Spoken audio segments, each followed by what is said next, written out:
Apat na hindi bumoto, inihalal bilang susunod na House Speaker si D. Pangako ni D. Under my leadership, this House will change.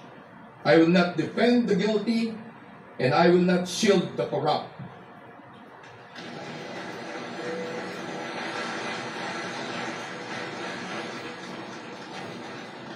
Gaya ng paninindigan ng ating Pangulo, no rank, no ally, no office will be spared from accountability.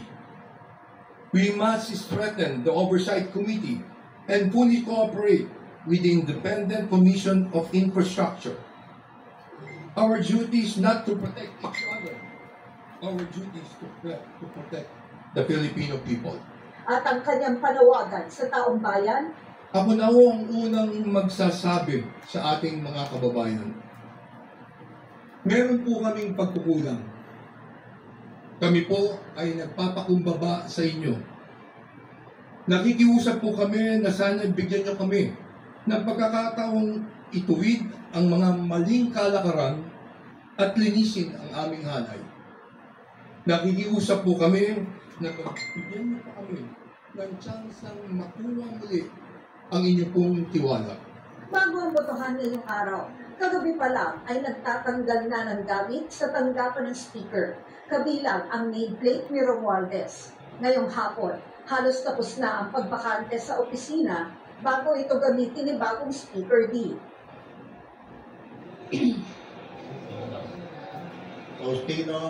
Pagkatapos ng botohan, kanina ay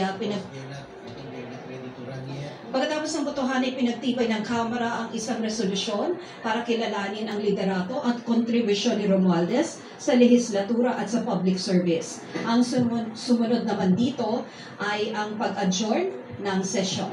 Vicky? Maraming salamat sa iyo, Tina Panganiban Perez. Tinawag na cover-up ni Davao City Representative Paulo Duterte ang papalit ng liderato sa Kamara.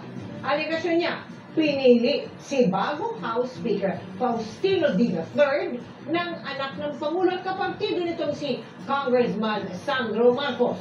Ang sagot ng mga leader ng Kamara sa pagtutok ni Jonathan Anga. Galing sa Solid North at kilalang malapit na kaibigan ng pamilya Marcos ang bagong Speaker ng Kamara na si 6th District